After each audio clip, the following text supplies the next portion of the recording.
Dude, I can't fucking every time. fucking have told me that like 5 times. All right. So we're gonna continue our split.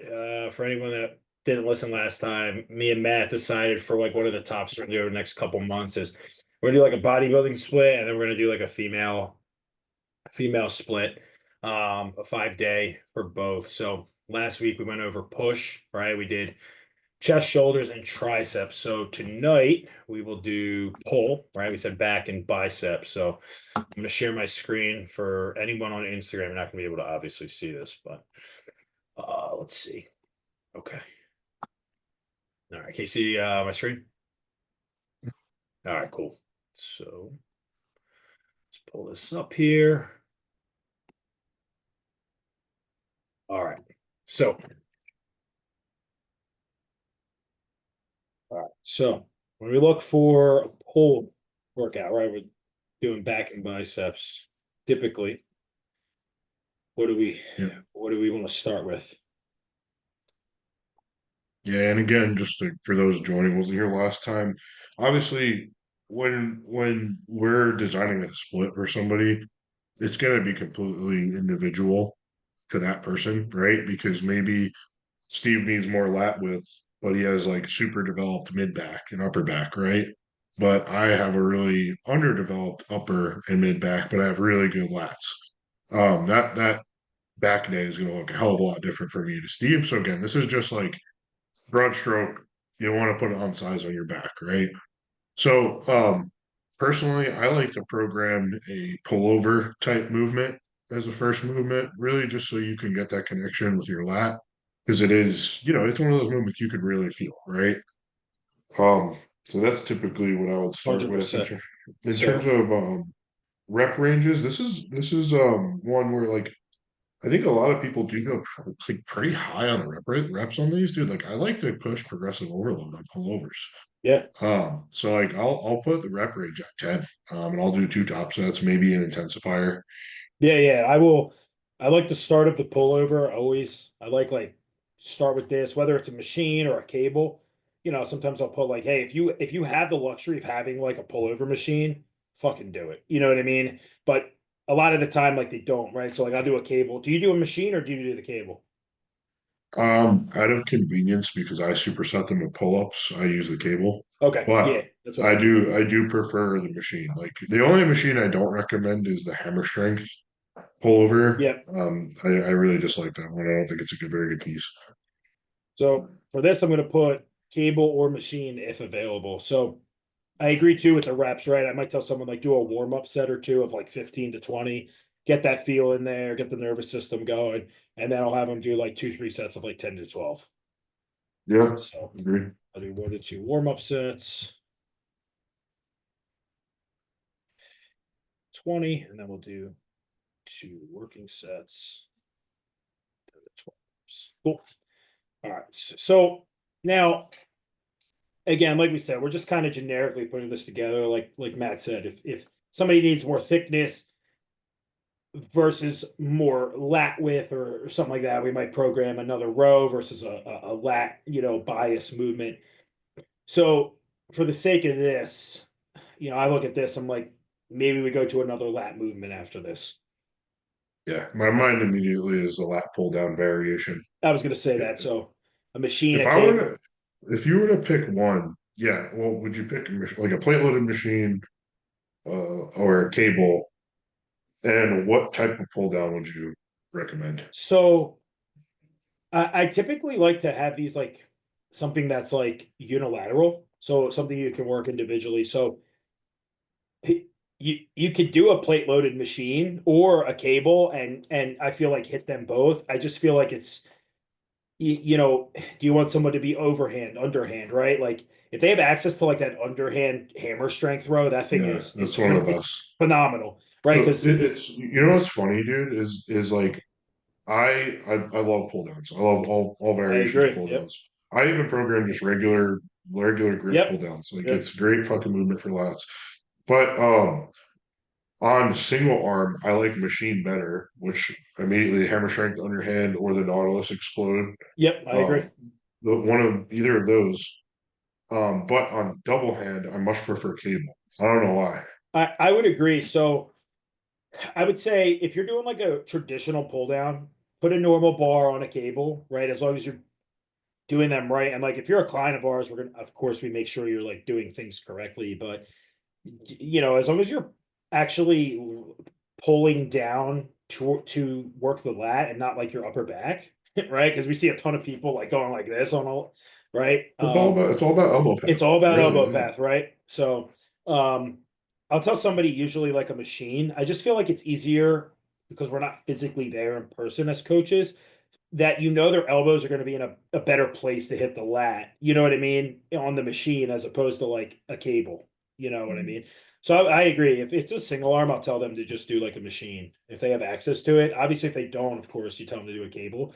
I do like too if like somebody doesn't have access where like you put the incline bench and you just Yeah, line the yeah, cable cam up and you just like row like this.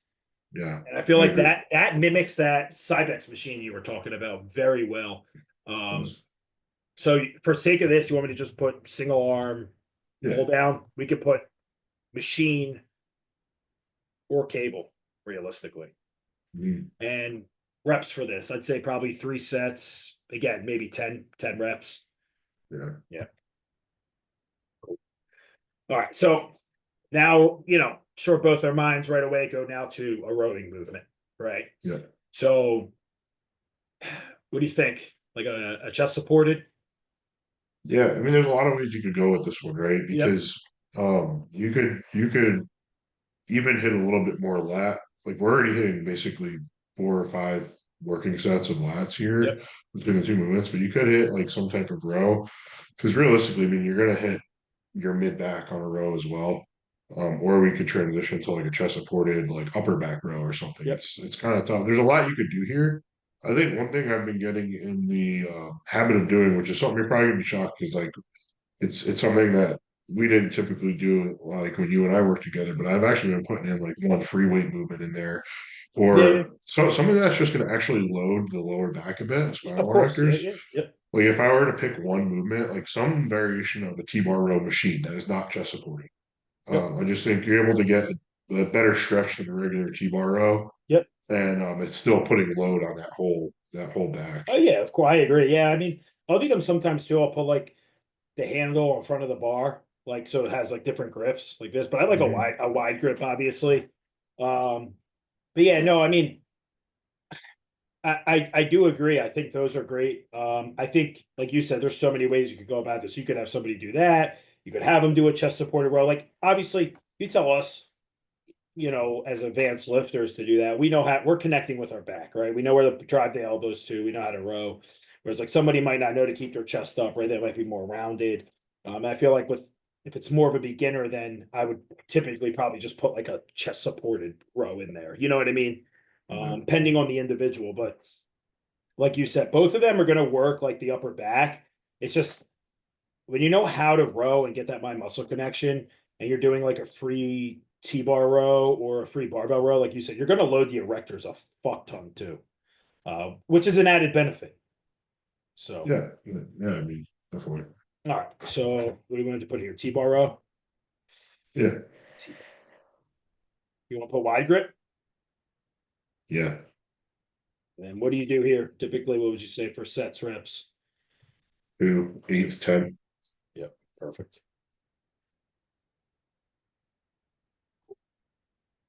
All right. And like the same goes for this one is like you could go a lot of different directions. I think at this Yeah. point I'd probably start hitting upper back since we Yep. just kind of like the Toasted the wide grip lats. T-bar row is still gonna hit the upper back, don't get me wrong, especially when you got that's the thing, when you put enough load on it, you're fucking hitting your whole back. 100%. Um, Yeah. you know. So at that point I would probably move over to like a chest supported Yep. row, like upper back focused. Yeah, yeah, I would. Yeah, so like a wide grip or a neutral grip. What would you say? Like a wide grip, If I was going for upper back, wide wide grip. grip. If I was Yep. going more for like mid back lats, I would do a neutral. Just supported T-bar row, wide grip. What do you say for sets here? 2 sets again. Do like 12 reps. 12 reps. Yeah. So I was gonna say 10 to 12. All right. So We have a pullover, right? Cable or machine, two working sets 10 to 12. A single arm pullover, a machine or a cable, three sets of 10 reps. A normal T-bar row wide grip, two working sets of 8 to 10. So we're getting a little bit heavier, overload on the entire back. And then a chest supported T-bar row with a wide grip for strictly hitting the upper back. Now, after this, I would say maybe something of like a neutral grip row. Um, and then I would probably call it. Oh yeah, for sure. Yeah. So I would say something like here, like even a single arm cable row would be really good, where you know what I mean, where like you're still isolating, you're not chest supported, you're still isolating, but you're able to like at this point, if you did those working sets of those T-bar rows right, your erectors are on fire. You know what I mean? So what do you think about that? Yeah, yeah, I think that's good because it's like not that taxing on your central nervous system. Because at this point, Exactly. like if this is my training, I'm fucking done after Oh, those chest supported a T-bars. 100%. I mean, even like something like this, if it's an advanced trainee. You can even put this as like optional. You Yeah, know what I yeah, mean? Where exactly. like Yeah, some weeks, like if they're in like a diet phase, they're probably not hitting this fifth movement. But like if they have like their food sky high, they probably have the energy to hit it. But I would be smoked too, 100%. yeah, for sure. I think I'm actually gonna. I did those T-bar rows you were talking about last week. The free one. Yeah, Yeah, dude, I like them. I put the platform down and you just like let it stretch, dude. Like yeah. let the Kills your back. oh, it smokes it. You can't go really heavy either, bro. It's hard. Like when you do it right, it's Yeah, oh yep. No fucking Ronnie Coleman, but no being Ronnie Coleman with it. no, no, no, no. So these single arm cable rows, I'd probably do like two sets of like 12. Yeah, 12 to 15 even maybe. yeah. So like, Get finish the blood off, finish the blood flow off. yeah, All right, cool. And now we like to pair up biceps here. So what yeah. are you starting with there? This is something I'm trying to think of like time in the gym, right? Because Yep. optimally, I like to do everything single arm with biceps, but like at the same time, I'm not trying to be in the gym forever doing every Right. fucking movement with Yeah. single arm. So I would probably program personally. Like I love the reverse preacher curl. Yep. With like a spider, so like Um, a spider curl. yeah, yeah, that's another way to put it. Yeah. Um, yeah, the spider curl, like specifically on a preacher bench, Yep. standing over it. Um, yeah, with like either a straight bar, if your mobility can handle it, a straight bar optimally, if not an easy bar. Um, and rep range there, like 10. Like push, dude, push the fucking progressive overload on preacher curls with Yep. good form, and you will get bigger arms. I've been doing that now, like since the surgery. I've been doing that with the machine in the shed, the preacher machine, and I've been going up to like 8 to 10 reps, dude. And like it's against what people will tell you. You know what I Yeah, mean? But like that's the only thing I'll go a little. I've been going a little heavier on because I'm seated. It's more isolated, and like it feels good. yeah, man. I mean, I've been pushing progressive overload on my arm training now for a while, Yeah, yeah, and like you see, I got fucking. yeah. It works. I might get hair under 20 inches right now. I believe it. Yeah, you can see it. I mean, for sure. Um, All right, so we got a reverse preacher curl, right? For those watching that don't know, it's spider. Spider curl is another name for it. Um, so after this, I'd probably go to like a cable. Yeah, I agree. I like cable incline curls. I don't know if you've ever done them. Okay, are you sitting on an incline bench and Yeah, curling? yeah. So you sit on an incline Like, bench, but like on a functional trainer, so it's individual, and you're curling like this, and they feel pretty good. oh, is the cable behind you? No, I put them in front. I've tried both. I like if the cable's behind me, I like standing more, like standing up like Yeah, this. yeah, Those are good too. But with the cable, I'll just set them up like on the bottom, and they're in front, and you grab them here, and your elbows are like really tucked, but slightly in front of the torso, and you're literally curling like this with the cable. yeah. Those feel great. I've Um, never done it. yeah, Sounds good. yeah, they feel pretty good. I think for like some people might not set that up, especially because like we're trying to with this, just trying to like make it broad range, right? For like something that somebody could literally do in any gym. Um, so I'm trying to think like maybe just a standing cable single arm curl. Yeah, I mean, dude, if I these are the two movements that if you told me pick any two bicep movements you have to Yeah. do for the rest of your life, it would be a preacher curl, reverse preacher curl, Cable curl. or even a regular preacher curl, either one. Yep. I just like reverse a little bit better, Yep. and a standing cable curl. That's it. I agree. For biceps, those would be it. I would do a preacher curl and some type of cable curl, right? Whether it's Wait, you mean I don't have to lay down on a bench like horizontally and curl like Mike Viertel? only it will only work if it's on the cable row.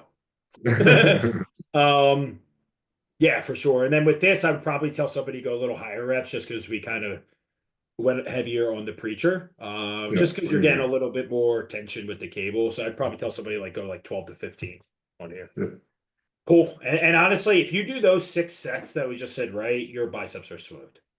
yeah, definitely. After all the back movements you just did, Yep. but you're getting a lot of bicep stimulation, even if you're good at isolating your back. You're still Like getting even it. me, I would consider myself at this point like a master at actually engaging my back, Yeah. and my biceps still get sore because of 100. just the pure amount of fucking weight I'm Of moving, you know? course, yeah, and I mean at some point too, it's just like the back is taxed, and like your arm takes over even a slight bit. No matter how Mhm. much we are, or like you said, no matter how good we are or good anybody really gets at training, it's almost impossible to prevent that at some point. So, uh, Cool. Jason, I know I have you doing a machine, but we said we like if you have typically an easy bar or a straight bar, if the flexibility on the wrist allows straight bars. I know a lot of gyms though don't even have fixed straight bars. A lot have like the easy bars. You know what I mean? So I mean either Or just do dumbbells too. I yeah, mean, or just do a dumbbell. Yep. I personally prefer to do a dumbbell. It's just sometimes I don't have time. Yeah, exactly. Yeah, I don't know if you were listening, Jason. We were saying like we say single arm, but we're thinking about time here too. So cool. Because if I'm training back and buys, I would rather do the single arm stuff on the back movements Oh, for the sake of 100%. time. You know, Yep. So I'm gonna put this just for our next one in 2 weeks. We said we'll do legs, like quad emphasis, quad yep, dominant, quad emphasis. So I'm gonna save this, dude, and we're good on that. yep, So want me to recap this real quick for 5 seconds? sure, And all right. So today we did pull, right, back and biceps, did pull over, a cable or machine, 1, 2 warm-up sets, 15 to 20 reps, 2 working sets of 10 to 12 reps, a single arm pull down, a machine or cable, 3 sets of 10 reps. A wide grip T-bar row. We said with this, you actually want to do like we said that we recommend like actually your body weight. So like nothing chest supported, like a traditional T-bar row, 2 working sets of 8 to 10 going heavier. And then a chest supported T-bar row with a wide grip for your upper back, 2 sets of 12. And then a single arm cable row, a little more isolated, 2 sets of 12 to 15. And then biceps, we said a preacher curl or a reverse preacher curl with a straight bar, an easy bar, or a dumbbell if you have time. 3 sets of 10, and then a standing single arm curl, 3 sets of 12 to 15. Cool. Sweet. It's a good workout, actually. It's a really good workout. yeah. It's a lot of good free knowledge for you guys. um, It's like 30, 32, almost 35 years of experience in the gym right there.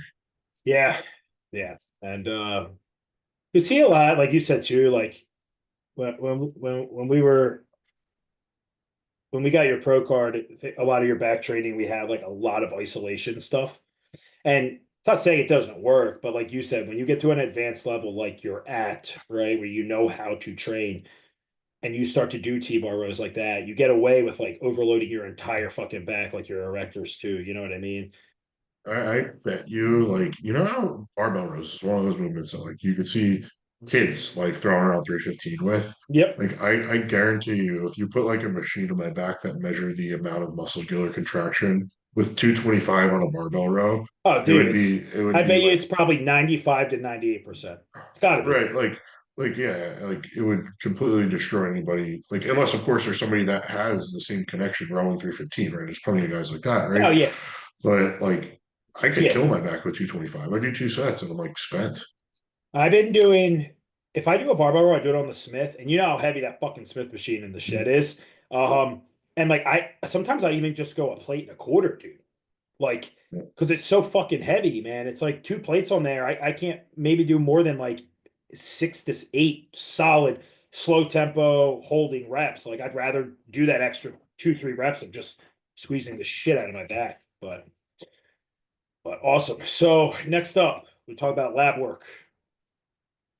So big topic here. So why lab work's important, right? Maybe some markers we'd like to get checked, right? Everybody's in that regard. There's generic, right, that we like to get everyone to get checked, and then obviously if like there's some other things we want to add, but why is lab work important? Sure. I'm sure it's pretty obvious to a lot of people, and it's just for overall health, especially when we're talking, about dealing with athletes that are using enhanced, performance enhancing drugs. So like that shit is critical to stay on top of. But um, beyond just that, right, there are other things that are really important to know about your blood work that could be impacting the result you're trying to get, whether it be, building muscle or losing body fat. And those are, things like really importantly is your thyroid, right? Like if you know if you don't get your thyroid checked and you're, in bodybuilding period, you really should, right? Because that's gonna make it hard for you to, if your thyroid is out of whack, like it's gonna make it hard for you to lose weight because your metabolic rate is gonna be so low. And it's gonna make it really easy for you to put on fat because your metabolic rate is so low. Yep. So that's just like an example. Your sex hormones, right? Like maybe this guy who's 40 years old who has no energy in the gym and like no matter what, like can't get, good results from his training. Like maybe we should get tested. Right? Things like this, right? Just a couple of examples of why it's important to get blood work and why it's helpful for us as coaches to help you. Yeah, no, for sure. I mean, everything you said obviously is totally completely agree with. They just to kind of piggyback off that, just for some comments with it. I mean, yeah, blood work's going to give us as coaches very valuable insight, right, onto your overall health, right? Whether it's, you know, potentially, issues with your hormones, like Matt said, your thyroid, cortisol, stress levels, right? Maybe we need to pull back, right, on your training. Maybe some slight things that could give us into potential gut issues, right? Anything with the GI. Um, it can even like reveal some imbalances maybe with your insulin sensitivity. If you're insulin resistant, your kidney function, your liver function, like Matt said, right? Obviously, your thyroid function is huge, your sex hormones. So these are all very important things. For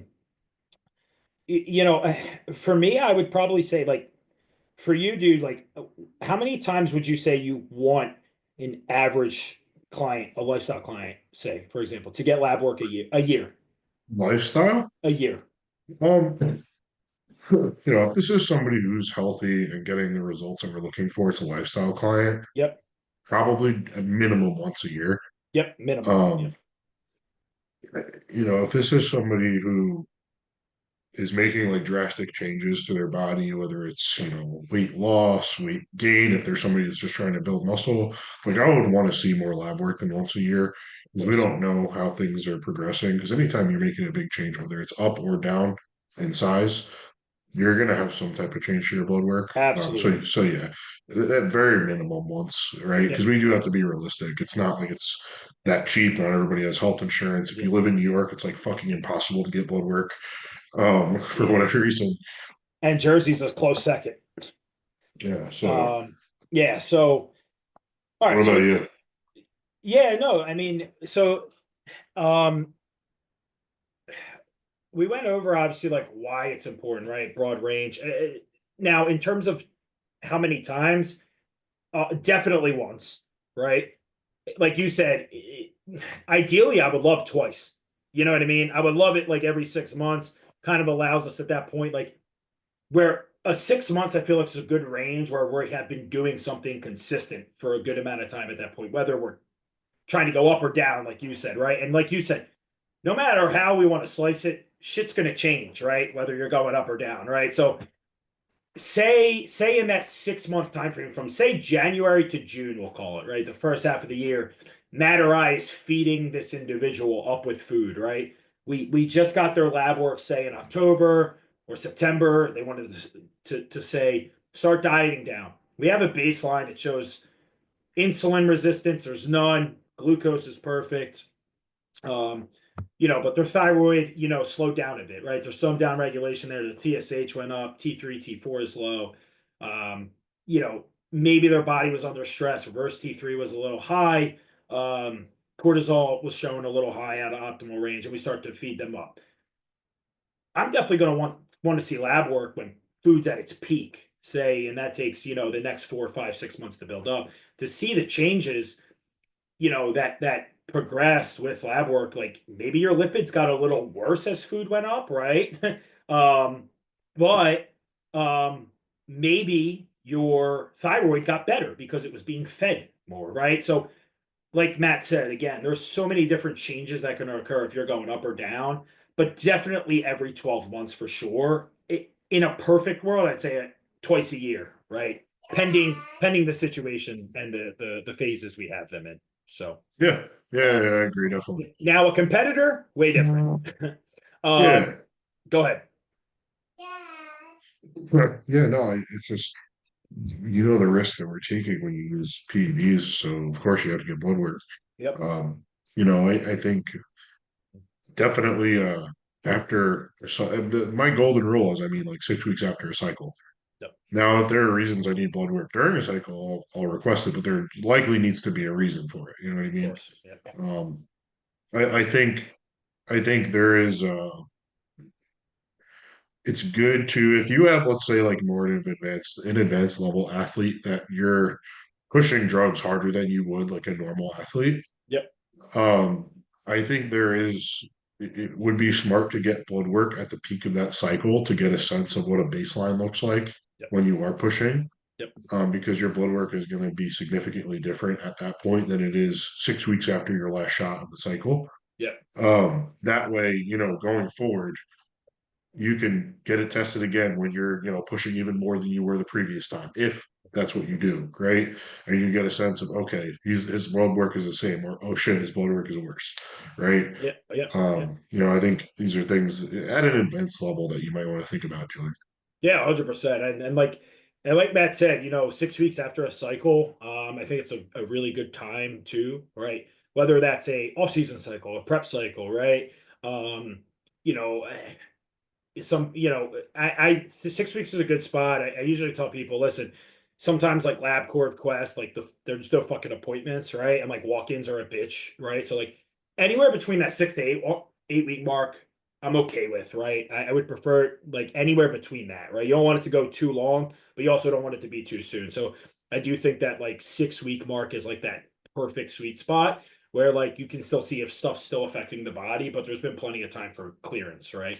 Um, Yeah, and for women also, yep. I just want to make sure it's within what, the 21st and 27th day of the cycle. Yeah, so typically too, yeah, anywhere between usually it's like 19 and 23-ish, Yeah, 24. right. Yeah, this is Yeah. somewhere around there. Yeah, so it's sort of luteal phase, just so like we have the most accuracy on their hormones, right? Their sex Yeah. hormones, right? So but no, you were right there too. Like you said, day 21, that's like right there. Like, Yeah. you know, Yeah, I um, can't remember the exact date, but yeah, it's definitely important. And just some other general rules of thumb to make sure we get accurate blood work is take off from the gym. I Perfect. say take 3 days off from the gym. Make sure you're hitting your water goal for sure. Make sure you're Yep. getting all your health subs in. Um, because when you train, your liver enzymes are going to be elevated. Your kidney enzymes may be elevated. Your C-reactive protein is going to be elevated. Yep. All of this, right? I once had a client, he sent me his blood work and like his C-reactive was through the roof, like Uh, all this shit. And I yeah. was like, I I was remember. I like, remember. yeah, I was like, dude, are you okay? It's like cortisol's through the roof. I was like, bro, are you okay? He's like, what do you mean? I'm like, your blood work is not good, dude. And he was like, what do you mean? I'm like, did you train that day? He's like, yeah, I trained legs that morning. I'm like, What did Coleman say? well, if, a longer cycle or a shorter cycle, you can math out the days. Um, If a girl has a shorter cycle than, typically 30 days. right, okay, gotcha. Yeah, I think Um, I would leave that to the client to figure out, to be honest. I don't. Yeah, you don't. Yeah, I'm not gonna go about that level of depth on a client cycle, to be completely honest. yeah, I tell them like, listen, like, let me like, okay, you have to let us know. I'm like, okay, hey, you got your period. Okay, great. You got okay. I got my period yesterday. Great. I will tell them like yesterday was day one. You got to get lab work in 19 to 22 days between that. You know what I mean? And just like you said, like, you're not going to make their appointment and hold their hand to go get lab work. You know what I mean? As long as we let them know as coaches when to get it. But now just to kind of close the topic of lab work off here for the podcast, let's give a quick breakdown of typically what you want someone to get checked. Yeah, so it's going to be, of course, like your general comprehensive panel. So, like your red blood cell, white blood cell, like your triglycerides, your cholesterol, all that good shit that everybody's going to get, right? Yep. Your kidney function, so things like your GFR, urea nitrogen, your creatinine, anything beyond that's probably going to be like extra charge. But I think that'll give you a good baseline, at least in the GFR, right? Your liver function, so AST, ALT, bilirubin. Um, I guess the only other thing, of course, your thyroid, TSH, T3, T4. If you're a woman and never got tested, have some potential suspicion, your TPO. If you have any type of thyroid, like suspicion, right?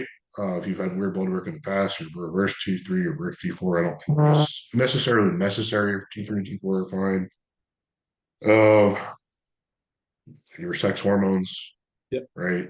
And I don't remember if I said C-reactive protein or not, but a lot of them Yep. don't. A lot of them don't test that. And that is a really good marker for inflammation, especially the gut Absolutely. health. Yep. You know, Did you say A1C? no, yeah, that's all like, yeah, I should have mentioned it, but that'll be like on the comprehensive panel, right? Your Yeah, glucose, your A1C. yeah. That ferritin I like too, and iron.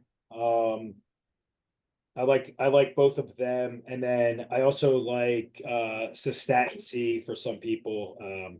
Again, some of these too, like they're a little more in depth, like but Matt pretty much nailed everything down. That like if we're just sending you for basic Yeah. blood work, that's pretty much what we're gonna see. And to us, basic blood work, whether you're a lifestyle client or a competitor, is still going to be more in depth than like you go to your primary doctor. Them basic blood work is a metabolic panel. Like they're not checking your full Mhm. thyroid and everything. Like so, for us, No, basic blood if work you is ask your doctor to do it, they're probably going to ask you why. yeah. It's just because I'm trying to be fucking healthy.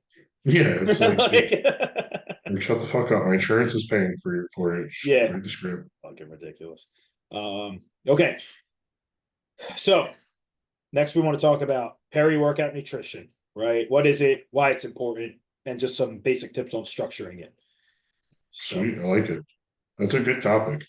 I feel like John Meadows kind of made this a thing back in like oh, oh, 2011. 100%, bro. This is like Everybody eating creamer rice, whey, and peanut butter and honey pre-workout can thank John. yeah. Um, dude, what's crazy is like some of the people listening probably are like so young they don't even know who John Meadows is. All right, Um, rest in peace, John. I He know he was was a fucking mad bro. he honestly like revolutionized, in my opinion, like modern day bodybuilding. Yeah, yeah, big time. Because he was a bro, but he also took a science-based approach. But he Yeah, wasn't a fucking douchebag with it. no, he told you like straight. He was very like A to B with the science. He wasn't A B C Y W and then back to C. Right, yeah, right, You know what I mean? right. He was You like, go into the microbiology of no, why he this was is like, optimal for hypertrophy. no, he was like, this is why you go slow on a hack squat. This is why you pause for a split one count and go back up for your quad development. And that's it. And then it's like he had 8 plates on the hack squat doing it. Like, yeah. Yeah, Remember, dude, remember his programs, bro? Like the Mountain Dog ones? yeah, Bro, they're they all had cool names and shit too. every single one, like all after like the Marvel Creep. I did. characters. I bought Creeping Death. That was a really good one. Creeping Death. Yeah, bro. Man, blast from the past.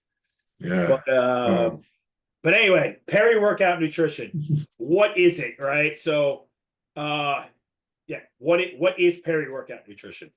yeah. So it's your pre, intra, and post workout nutrition. So the Yep, nutrition around your training time, which is all honestly the most important time to get your nutrition in. Right. There's a yep. few reasons there. I don't think honestly like nutrient timing is all that important throughout the rest of the day. Yep. So long as your protein is relatively the same throughout your meals.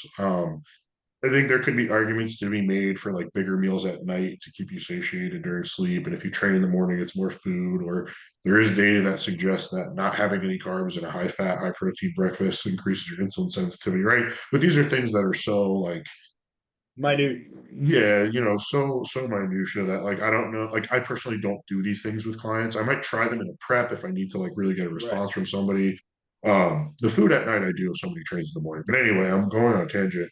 The main point I'm making is if your peri-workout nutrition is off, that's a big window of opportunity that I think you're missing to help facilitate growth. So why it's so important is you need energy when you train, right? And what's the first source of energy when we're actually contracting a muscle? It's glycogen, which is essentially carbs stored in your muscle. So with that being said, you want to fill up those glycogen stores before you train. So you want to get some type of relatively quick digesting protein, so it's not sitting in your gut before you train. So I'm sure you would agree, 9 times out of 10, you're probably going to recommend the cream of rice, right? Right. And then you're Yep. probably going to add a little bit of fat in there, like an almond butter or peanut butter, just to kind of like slow down the digestion just a little bit to sustain you while you train, right? Mhm. Yep. Maybe throw some fruit or honey in there to get the sugar for the quicker energy, right? And of course, the micronutrients. And then I almost always will program whey protein, or if the person just would rather whole food, I'm giving them chicken breast, the lean protein Of is going course. to digest. Absolutely. Yep. Yeah. So yeah, the whole purpose again of that is to have food that's easy on the gut to digest. It's a good amount of carbs to fuel you up for your training, and then while you're training, we're going to continue to fuel the muscle. And I'm going to program. I recommend Gatorade powder because it's the cheapest thing. If your stomach can handle it, fuck it, do it. Yeah. If you're sensitive, I'll program like a Carbolin or a highly bred cyclic dextrin, also known as cluster dextrin, or maybe like a dextrose mix with something else. But like that's it, right? So I'll program anywhere from 20 to 70 grams or maybe more if the individual can handle it. Intra workout with like 10 grams of EAAs just to facilitate more protein synthesis. Anything else you would add there? I mean, I put creatine in there as well, but No, no, I mean, you fucking, yeah, I'm just letting you go, bro. It's just good. Just keep I'm going. nerding out right Just now. keep going, I'm bro. nerding out. Um, So you got pre, I, you got intra, and now post. post, yeah. So post workout, same principle, right? You just depleted your glycogen stores. You want to fill them up. So you want to get a good amount of carbs in. And same thing, you want something that's going to get digested pretty quick. So one that I almost always go to for people that eat as much food as I do is some type of like rice cereal, whether it's Rice Krispies or Chex Rice or Fruity Pebbles, just so you could get that down quick. Yep. Again, with like a whey ISO. And again, I'll throw in some type of fruit again to get the micronutrients and the additional carbs, and again, maybe just a little bit of fat just to sustain you a little bit. So that's pretty much what I'm doing post workout. Yep. Yeah, yeah. No, I mean, you pretty much nailed it down. I pre-workout, right? Like you said, something quick, right? If somebody wants whole food, like you said, I would do like a white fish or a chicken, right? Something quick, easy on the stomach. Um, Sometimes too, like I'll even lower their protein if I have a little bit more fats in the meal, right? Just to Yeah, help that GI clearance and like so they're not just like so we don't have too much blood going to the gut during training and it's going to the muscle that you're training, right? So sometimes I'll do that. It's like that's like I say like 50-50, right? Like if somebody has like example 150 grams of chicken or protein and their other meals are like 35 grams of protein in the meal, I'll probably just keep it there and see what how the feedback they're giving. But typically, like you said, it'll be like a chicken breast, a cream of rice, right? Or like a white rice. And like you said, honey's fantastic for the micronutrients and quick carbs in there. You're going to feel that like as soon as you start to train, right? And then, like you said, some fats, a natural peanut butter or an almond butter, fantastic. and one thing to mention, you brought up a really good point on the blood in your gut. Like when you're digesting food, you are going to have blood in your gut that Yep, make that function happen, which you don't want when you train. yep. So that's the purpose of the food, but also just timing. I would wait 45 to 60 60 minutes. minutes, yeah. If you're in the last stages of prep, you can probably wait like 10 minutes and you'll be good. But What'd you say? You're cut out. I said in the last stages of prep, you could probably wait like 10 minutes and you'll be Oh good. yeah, you'll be freaking. You probably will be hungry you could probably wait a minute. You'd be like, Yeah, I feel like I didn't eat anything. But yeah, your gut's clearing food like a motherfucker when you're that lean, you know. you know that another really good point, dude, that we could kind of cope, like bring into full scope here with peri workout nutrition, especially pre. That you mentioned that kind of made me think. Actually, when somebody's that close and their appetite is like this and their metabolism like this, putting a slow digesting carb pre workout, Yeah, so they're not starving, they don't have like a low blood sugar crash, right? Something to prevent that or increase satiation from like that 30-minute window from eating to the workout into that hour into post workout, maybe like an oatmeal or something. You know what I mean? yeah. Or like a Oh, sweet one potato.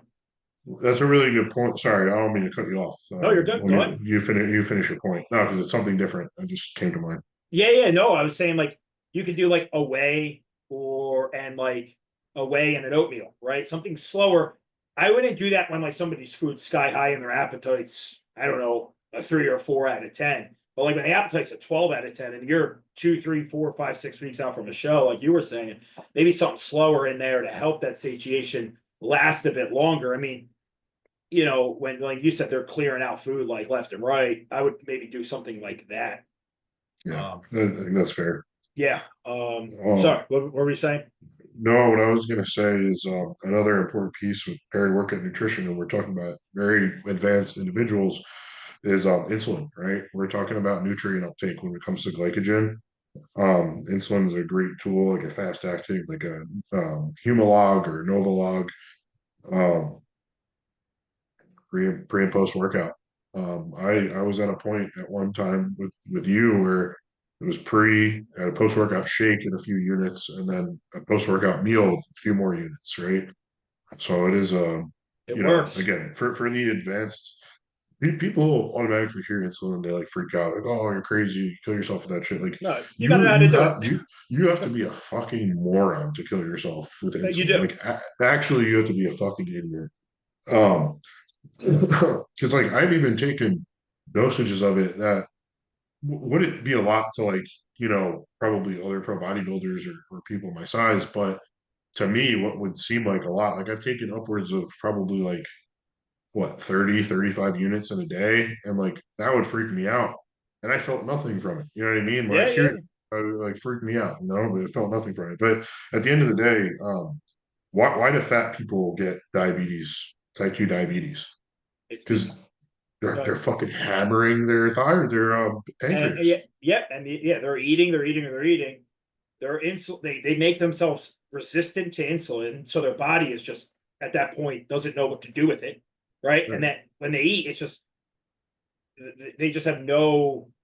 They don't, and also too, a lot of people ignore that and don't supplement with, like you said, insulin, whether it's fast or slow acting, what their body needs, right, and their pancreas needs, and they just become diabetic.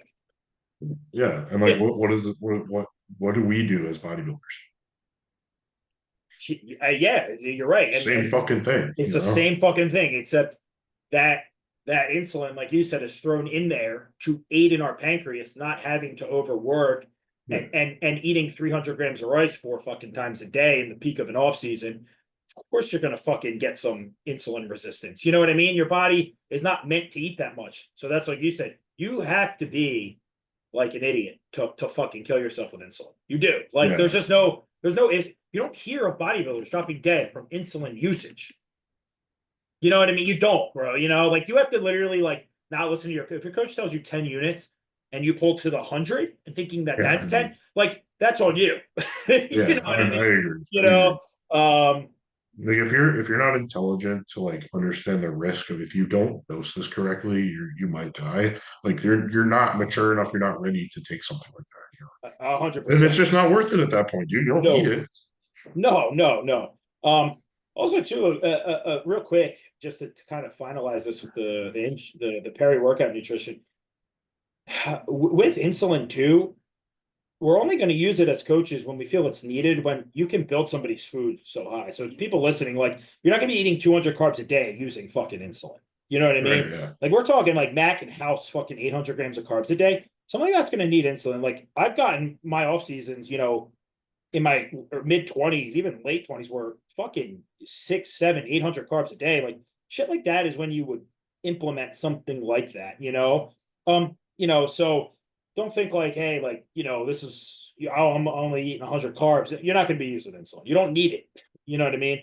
Do you want to finalize on the accountability and what we want to touch on? Yeah, That? Is this it? Because we've been on for about 50 minutes. So yeah, I gotta eat, so we'll kill this one. We'll yeah, knock this one out. yeah. So few minutes, accountability. What are we? I mean, how do you want to even kick this one off? I mean, it's a conversation that came up between you and I. Like, is that a Yes. fair way to kick it off? All right. So Yeah. most coaches have a deadline to check in, right? And I'll even take a step above that, right? I think when you sign up as a coach, you're making an agreement that I'm going to follow the plan that you tell me, right? I think that's Agree. pretty clear, right? Yep. That's the baseline. Right, That should be like an understanding, like unspoken. right, exactly, right. I expect you to follow your plan, and as you should yourself, you should have expectations for yourself. But anyway, most coaches have a deadline during the day as to when they can get their check-ins in because of how they structure their day, right? Um, I think me and Steve are both pretty generous. Steve's cut off this 10 a.m. and mine's 11 a.m., right? And there's instances where, look, some people check in late. I understand it's a different situation if you work in a bar and you're up every night until 3 a.m. or you work overnight as a nurse or blue collar worker doing some type of project, so whatever. That's a complete different Yeah, story. we're But if very you're understanding with that. If you have to check yeah, in, if you work, I don't mean to cut you off, but if you work 7 to 7, just because you brought that up, if you're a nurse or cop, like you said, a blue collar worker, and you're working OT, me and Matt are not going to tell you like, dude, don't fucking go to bed at 7 a.m., 7:30, and like, or we're not answering you. No, we're gonna tell you go to bed and please check in with us in the afternoon. Like we want to see right, that check in on a full night's rest. That's not what Matt's referring to. Go ahead. right, yeah, exactly. Like we're humans, so like when I'm saying this, I mean if you're a normal person, right? You have a normal schedule. You're not working overnights. None of those variables. And you can't make a 10 or 11 a.m. check-in. I think you have a little bit of self-reflection to do. And I'm talking about the ones that are consistent. Again, maybe shit happens in life. Yeah, once If it, you if you you got if you can kids, one's if sick, you so be yeah, it. if you consistently cannot make a 10 or 11 a.m. check-in, Yeah. then there's something wrong. And I think the last time I slept past like 7 a.m. was probably when I was like 12 years old. bro, it just doesn't. Yeah, we don't. Maybe we've been talking about this on and off for like a good week, but I haven't either, bro. I think like maybe in high school, like when I was like 16, maybe if Me that. I don't too. know though, because I was working and then like I had to be at it. You had to be. I had to be in high school by like 7:30. Yeah, it's just such a simplistic thing, man. Like I it's asking so little that it says a lot about your character if you consistently cannot Yep. deliver on that. Like do you make your bed every day? Probably not. Do you brush your teeth? Probably not. Like you definitely don't fold your laundry. Like I'm talking about clean room type shit. Yeah, bro. I agree, man. It's that's just the baseline of accountability. Like if you can't check in, and then it's like you're checking in, but you're not following your plan every week. Well, dude, that's the whole point. Like people that don't you expect somebody to follow their plan if they can't make a 10 or 11 a.m. check-in. Dude, I know coaches that are like 8 a.m., 9 a.m. I know. That's what I mean. I think we're generous. 100%. Mine used to be noon, and then it was 11, and then it was like I'm getting 40, 50 people throughout the week checking in at like noon, and then I'm realizing like I'm working like until 9 p.m. You know? And it's like I think 10 and 11 are very generous. First Well, of all, yeah. if you, in my opinion, if you're a full grown adult, you got not even kids, but if you got a career, a full-time job, and all this, like 11 a.m. is the middle of the fucking day. Yeah, dude, you should be at work. Bro, at 11 a.m. is the middle. Bro, how many meals do you have in by 11 a.m.? I know, I, 11, I know the 3, answer. Three, me 3. too. Right? You have already trained, right? You're already halfway through a work day and halfway through your normal day. Like, you know what I mean? And like I'm 3 meals in and I'm done, working for 6 hours already, like 5 hours, and we both have wives and we both have 2 kids, young kids at Yeah. that. They're not grown kids that can fend for themselves. They're young kids. So, I Yeah, man, like unless so like it's hard to take excuses seriously for people dude, that don't have all of those above. Unless of course you're a business owner, like you're oh, of course, constantly right. on demand. Yeah, But yeah, like until you have kids and you realize you can't sit for like more than fucking 15 minutes at a clip without needing to get up, yep, like you'll understand once you do have kids. yep, absolutely. So, But yeah, I mean, rounding this one out, I mean, at the end of the day, it's all everything in life, not just your fitness. We talked about this a few weeks ago. It's about accountability and discipline. Like you're not gonna achieve whatever you're trying to achieve if you don't just make yourself do the hard shit, Like, dude, to your point, like 2 kids right now, wife, a relatively new job, coaching that's growing. I just started prep for my first pro season. Like, do you think half the time I literally get out of bed while my wife's asleep so I can eat my last meal that I'm not even hungry for? Like, do you think I want to do that shit? Absolutely not, but I want to fucking win. yeah, and that's just discipline. It's accountability, like we said, and just, uh, yeah, I mean, maybe if we slept till 11 a.m., be a little easier. Yeah. Dude, I don't even. People ask me all the time, like, how, like, it's Sunday. You're not saying. I'm like, I'm up at like 5:30 still. Yeah. Like my body Mhm. just wakes up, dude. We've been doing the same shit, me and you, for almost half our life.